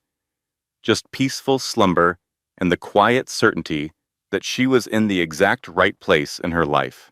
The morning of little Will's second birthday arrived bright and cloudless. Elena woke up early, even before her alarm went off, filled with a sense of energy that was a pleasant surprise. It had been 2 years since the worst day of her life, 2 years since the assault that almost ended her life and her son's, 2 years since she discovered the truth about Derek, Victoria, and Jessica. 2 years of healing. She showered, got dressed, and started making breakfast while little Will was still asleep. The house was silent besides the sound of birds chirping outside her window and the low hum of the refrigerator. Peace had become her new normal. Safety was now an expectation. The state of constant alert from her marriage had faded away, replaced by a sense of calm she had never known was achievable. When little Will awoke, she brought him downstairs and placed him in his high chair. "Happy birthday, sweet boy," she said, kissing the top of his head. "You are 2 years old today." He gave her a huge smile, showing off all of his baby teeth. "Two," he announced with immense pride. He had started talking months ago, forming simple words and phrases that still filled Elena with a sense of wonder. His birthday party was scheduled for that afternoon at William's huge house. Elena had invited the same group of people as the year before. There were colleagues, neighbors, and fellow survivors. The new community she had carefully built after losing everything she once had. But before they could celebrate, she had an important visit to make. She buckled little Will securely into his car seat and drove to the cemetery. Margaret's grave was perfectly kept. Elena had arranged for a service to keep the grass neatly trimmed and the flowers always fresh. It felt like the very least she could offer the woman who had given her a second chance at life. She lifted little Will out of the car and walked him over to the headstone. "Hi, Mom," she whispered. "I brought someone I want you to meet." Little Will wriggled in her arms, completely captivated by a butterfly drifting by. "He is 2 today," Elena went on. 2 whole years old. He is already walking and talking and getting into absolutely everything. You would adore him. She settled onto the grass next to the gravestone, placing little Will comfortably in her lap. "Derek died," she said quietly. "I have a feeling you already know that. The strange thing is, I do not feel anything about his passing. Is that wrong? You were the one who always told me to embrace my feelings and never hide them. But when I got the news, he was gone. There was just a void. I was not angry, and I was not happy. I just felt nothing." She paused for a moment, watching the butterfly as it danced over the flowers. "William is just wonderful. He spoils little Will rotten, but I cannot bring myself to stop him. He missed out on so many years. I think he is trying to cram a lifetime of grandfatherly love into every single day." Little Will grabbed a small clump of grass and presented it to Elena with a triumphant grin. "Thank you, sweetheart," she laughed. "It is beautiful." She looked back at the headstone. "I am doing great, Mom. I am doing really, really well. I honestly never imagined I would be able to say that after everything that happened. I thought I was shattered for good, but I am not. I am even stronger now than I was before, and I have you to thank for that." Getting to her feet, she brushed the grass clippings off her pants. "I love you, Mom. I will love you forever. Thank you for saving my life." She carried little Will back to the car and headed toward William's estate. The party was exactly the joyful escape she needed. William had gone all out with the decorations. There were balloons of every imaginable color, a huge bounce house set up on the lawn, and even a petting zoo with little ponies and baby goats that made little Will squeal with pure joy. "You are spoiling him," Elena teased, as William handed her a glass of champagne. "That is my job as a grandfather," William answered, completely unapologetic. She stood watching her son as he happily chased a baby goat across the lawn, his laughter echoing through the air like a beautiful song. "I never believed I could have this," she said softly. "A family. A true family. When I was growing up, it was always just me and Margaret. I figured that was all I was ever going to have. And then Derek came along, and I was so sure I had found my soulmate, my partner for the rest of my life. But it was all built on lies." She turned her gaze to William. "And then you appeared out of the blue, this father I never knew I had, and all of a sudden, my family was bigger than I ever dreamed." William's eyes glistened with tears. "I wish I had known about you sooner. I wish your mother had just told me." "I know," she replied, "but maybe things happened this way for a reason. Maybe I had to endure all of that pain to become the woman I am today, to truly appreciate everything I have now." "Or maybe," William suggested in a gentle voice, "sometimes awful things simply happen to very good people. And there is no deeper meaning to search for. There is only survival. And you, Elena, survived." She thought about his words for a moment. "I like your way of looking at it better," she confessed. "It feels less overwhelming than trying to find a lesson inside all that trauma." "You do not need to find a lesson," he said. "You just need to keep on living." Just then, little Will came running up to them, his face covered in frosting from a cupcake that someone had given him. "Mama," he yelled. "Pop, Pop, look!" He held up a little handful of dandelions. They were crushed and wilted, but he offered them with such incredible pride. Elena knelt and accepted his gift with over-the-top excitement. "They are absolutely beautiful," she said. "They are the most beautiful flowers I have ever laid eyes on." Little Will beamed with happiness. William scooped him up into a big hug and spun him around and around until they were both laughing and dizzy. Elena watched them, her heart feeling so full it almost hurt. This was her family. It was imperfect and completely unexpected, and it was more valuable than anything she had ever known. This was her life now, and it was a good one. 3 years after the attack, Elena was standing at a podium. She was in a conference room packed with domestic violence advocates, members of law enforcement, and 2 other survivors. She was the keynote speaker for the yearly summit for survivors of intimate partner violence. It was an honor she had never expected, a stage she never thought she would command. "Thank you for inviting me," she started, her voice confident and strong. "I am going to share my story with you, not because my story is unique, but precisely because it is not. Every single person in this room knows someone who has gone through something just like it. Silence is what allows abuse to thrive, and I have chosen to be silent no longer."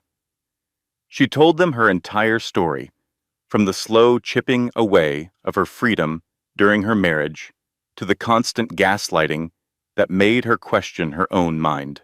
She spoke of the affair she had long suspected but was too afraid to confront, the devastating betrayal by her best friend, the violent assault that nearly ended her life and the life of her unborn son, and the incredible story of the father who came out of nowhere to rescue her. "People often think that surviving abuse is a matter of physical strength," she explained. "It is not. It is about utterly refusing to believe the story your abuser wrote for you. It is about remembering the person you were before they tried to break you down. It is about the courage to build an entirely new life from the ashes of your old one." She paused, looking out at the faces in the crowd. "I was lucky. I had a support system that many survivors do not have. I had a father with financial resources who showed up at the perfect time. I had access to medical care and legal help and therapy. Not everyone gets those things. That is why the work all of you do is so vital. That is why organizations like this one are so important. She gripped the sides of the podium for emphasis. But I need you all to understand one thing. Even with all of those advantages, I still had to do the hardest work on my own. I still had to force myself to look in the mirror each morning and choose to believe that I was worth saving. I still had to battle the voice inside my own head that whispered the abuse was all my fault. I still had to rebuild my sense of self from scratch after it had been systematically torn apart for years. The room was completely silent, everyone captivated by her words. That is the true challenge of survival, Elena continued. It is not just about getting away from the abuser, and it is not just about staying safe. It is about reclaiming the person you were always meant to become, and that is a job that nobody else can do for you. You have to do it for yourself, one day at a time, one choice at a time, one single moment of courage at a time. She took a step back from the podium. I am living proof that it is possible, and so is every single survivor sitting in this room. Thank you. The applause that followed was deafening. After her speech, a young woman approached Elena in the lobby. She looked to be about 25 years old, with dark circles under her eyes and a hunched posture, as if she were trying to make herself invisible. Mrs. Ashford? She began hesitantly. I mean, Mrs. Carter. I am not sure what I should call you, Elena offered a gentle smile. Elena is fine. The young woman swallowed nervously. I just wanted to tell you that your speech, it really meant a lot to me. I am in a situation, a really bad one, and I just do not know how to get out. Elena instantly recognized the fear in her eyes, the shame, and the desperate glimmer of hope that someone, anyone, would understand. What is your name? She asked kindly. Sarah. The name hit Elena like a physical shock. It was her mother's name, the woman who had simply disappeared instead of asking for help. Sarah? Elena said, with firm resolve, you are going to get out. I am going to help you. But the first thing I need you to understand is this. Whatever you are experiencing right now, it is not your fault. Do you hear me? It is not your fault. Tears began to well up in Sarah's eyes. I just keep thinking that if I were better, or if I just tried a little harder. No, Elena interrupted, taking the young woman's hands in her own. That is what he wants you to think. That is how this kind of abuse works. It convinces you that you are the problem, but the problem is him. It has always been him, and you deserve so much better. They sat and talked for a full hour. Elena gave Sarah her personal phone number and the address of a local safe house. She promised she would check in. She promised she would help, and she was true to her word. 6 months later, Sarah was free. She had left her abuser, all with Elena's support. She was staying in a shelter. While she worked to save money for an apartment of her own, she was also going to therapy. She was carefully rebuilding her life, one step at a time. You saved me, Sarah told Elena during a coffee meeting one afternoon. No, Elena corrected her gently. You saved yourself. I only helped you find the exit. Sarah shook her head in disagreement. I never could have done it if it was not for you. Yes, you could have, and you would have. It might have taken you longer, and it might have been even harder, but you have a strength inside you that you have not even discovered yet. And someday you will use that strength to help somebody else. That is how this all works. That is how we finally break this terrible cycle. Sarah was crying now, but they were quiet tears of pure gratitude and relief. Thank you, she whispered. Thank you for truly seeing me when I could not even see myself. Elena wrapped her in a tight hug.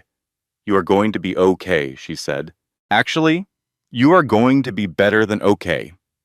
You are going to be amazing. And Elena believed it with all her heart. She understood this because she had experienced it firsthand.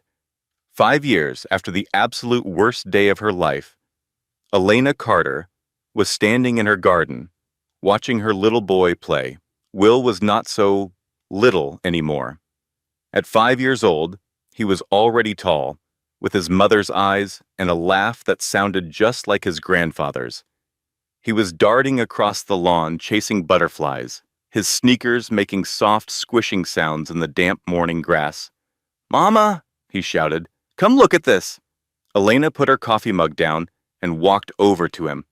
"What did you find, sweetie?"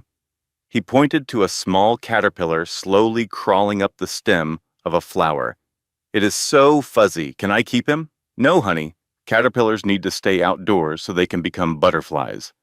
"But what if he does not want to be a butterfly? What if he wants to be a caterpillar forever?" Elena kneeled down beside him, giving his question the serious thought it required. "I think," she began carefully, "that becoming a butterfly is the very thing a caterpillar is made to do. It is not always simple, though. They have to wrap themselves in a cocoon and completely change. That is probably a little scary, but afterward, they emerge and get to fly." Little Will nodded, thinking it over, like when you had to change. "Pop told me you went through a really hard time to become the person you are now." Elena's breath hitched in her chest. So William had told him a version of the story, one tailored for a child, but still holding the essential truth. "Yes," she managed to say. "Exactly like when I changed. Are you happy that you became a butterfly?" She gazed at her son, at his sincere expression and his questioning eyes. He was the miracle that had cost her everything, yet given her everything back and more. "Yes," she confirmed, "I am very, very happy." He beamed and turned his focus back to the caterpillar. "I think he wants to stay right on this flower. Then that is what we will let him do." They watched the tiny creature together for a while, until Elena's phone buzzed. It was a text from William. "On my way. See you in 20 minutes. Pop is coming," she announced to little Will. "We should probably get ready. Is he bringing presents?" Elena laughed. "He always brings presents." They went inside the house to clean themselves up. Elena helped little Will wash his hands and swap his muddy sneakers for clean ones. She caught her reflection in the hallway mirror, seeing a woman she almost did not recognize from 5 years prior. The bruises had healed long ago. The trauma had softened over time. It had not vanished, but it had become woven into the fabric of her story instead of defining it. She had constructed a life she had never dreamed was possible, with a career dedicated to helping others, a home overflowing with love, and a family that included 3 generations. She was 36 years old. She was the founder of a non-profit that had aided over 200 women in escaping abusive relationships. She was a mother, a daughter, and a survivor, and she was truly happy. Just then the doorbell rang. Little Will scrambled to be the one to answer it. He flung the door open, revealing William on the porch, his arms piled high with colorfully wrapped presents. Pop, little Will squealed, jumping straight into his grandfather's arms. William scooped him up effortlessly, hoisting him high up into the air. "There's my favorite guy in the world. Are you ready for some gifts?" "Always." They all went into the living room, where little Will immediately began tearing into the wrapping paper with wild excitement. William had brought him toys, a few new books, and a brand new bicycle that would need to be assembled. "You are spoiling him rotten," Elena remarked, saying the same thing she did during every one of his visits. "That is what grandfathers are for," William answered, giving his standard reply. She just laughed and let it be. Some arguments were not worth having. Later on, while little Will was busy with his new toys, Elena and William sat together on the back porch, each with a glass of wine. Do you happen to remember what you said to me that first day I was in the hospital? Elena asked. I said quite a few things on that day. Which one are you remembering? The part where you said you would never leave, that you were there for me forever. William nodded slowly. I remember that. I did not believe you at the time, Elena confessed. I just assumed you were saying what you thought I needed to hear. I had been left behind so many times before, by my mother, even though I know she had her reasons, by Derek, and by Jessica. I truly did not think anyone would ever actually stay, but I did stay. You really did. William reached across the small table and took her hand in his. I know that I can never make up for 31 years of absence. I am painfully aware of how much I missed, but I want you to understand that these past 5 years have been the very best of my entire life. Getting to be your father and his grandfather, it has given me a purpose I never realized I was lacking. Elena squeezed his hand back. I had this idea of what family was supposed to mean. Marriage, a shared past, a sense of duty. But that is not it at all, is it? No, William agreed. Family is about who shows up for you. Family is about who stays no matter what. Family is the people who choose you, especially when they do not have to. They sat together in a peaceful silence, watching as the sun started its slow descent toward the horizon. I used to carry so much anger, Elena said after a while. At Derek, at Victoria, at Jessica, I was even angry at the universe for allowing it all to happen. But I am not angry these days. Now, I just feel grateful. Is that strange? Not strange in the slightest, William replied in a gentle tone. Anger consumes a lot of energy. You have much more important things to focus that energy on now. Just then, little Will came running out to the porch, gripping his new toy truck tightly. Look, Mama, it has lights. He pushed a small button, and the truck's headlights flashed on and off. That is amazing, sweetie, Elena said with real excitement in her voice. Go show Pop Pop. Little Will clambered into William's lap and proceeded to demonstrate every single feature of the new truck, explaining each one with the solemn confidence that only a 5-year-old expert can have.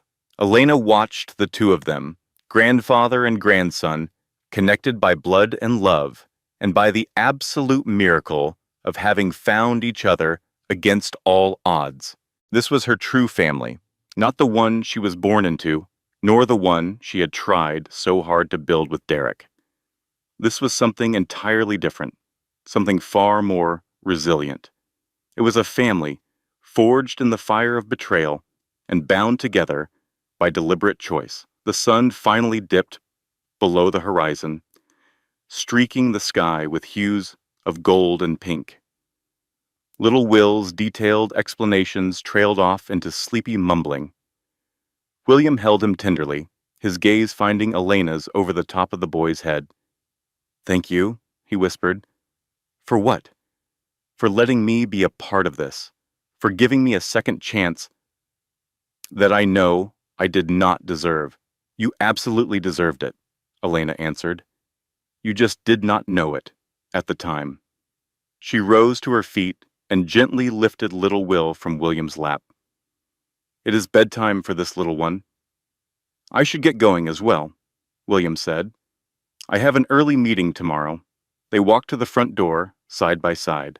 Elena adjusted little Will so he was resting comfortably on her hip, and she used her free arm to give her father a warm embrace. Same time again next week? She asked. I would not miss it.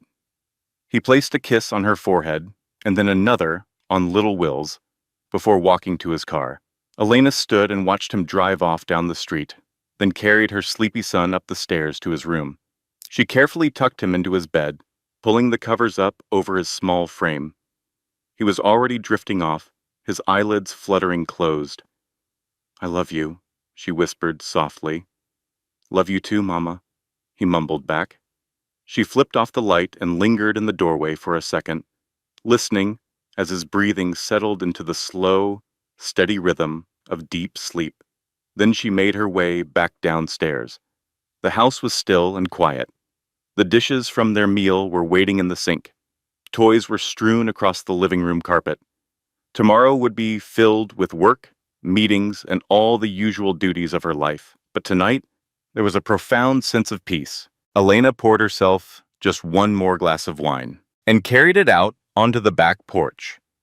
The first stars were beginning to appear, tiny points of light popping into view against the deepening twilight. Her thoughts drifted to Margaret, resting in peace in the cemetery on the other side of town. She thought of Sarah, her birth mother, who had shown her love by vanishing, believing she would only be a burden. She thought of William, a man who had constructed a corporate empire, but only discovered true meaning when he found the daughter he never knew existed. She thought of Derek, who had taken his own life inside a prison cell, ultimately destroyed by the personal demons he refused to confront. She thought of Victoria, who was still paying her debt to society, with nothing to show for all her scheming. She thought of Jessica, who had been released 2 years prior and was now a receptionist somewhere down in Florida, her future forever limited by mistakes she could never erase. And then she thought about herself, Elena Carter. She was a survivor, a mother, and a daughter, but tonight she felt like she could fly. Elena lifted her wine glass to the quiet night sky. "This is for everyone who helped me up," she whispered, "and for everyone who tried to keep me down. You all made me strong." She took a long, slow sip of the rich wine. The warmth spread through her as she stood in the cool air. Inside the house, her son slept soundly, completely safe. Across town, her father drove home with a proud and happy heart. And all over the world, women she had helped were beginning new chapters, finding their own power. Finally, Elena set her empty glass down and went inside. She washed the dishes, she tidied the living room, she locked the doors and turned out the lights one by one. Upstairs, she climbed into bed and pulled the blankets close. She was asleep in minutes, a deep and peaceful rest with no nightmares, no sudden fears. It was just quiet. It was just home. If Elena's journey touched your heart today, do me a small favor. Hit that like button if you believe in second chances. Drop a comment below and tell me, what would you have done in Elena's situation? Share this story with someone who needs to hear that survival is possible, that betrayal doesn't have to be the end. And if you haven't already, subscribe to this channel and tap that notification bell so you never miss another story like this one. Your support means the world to me, and it helps us bring more powerful stories of resilience and justice to women everywhere.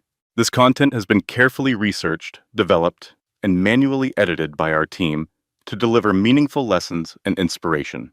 Every story we share is crafted with purpose, to remind you that no matter what you're facing, you are never truly alone, and your story is far from over.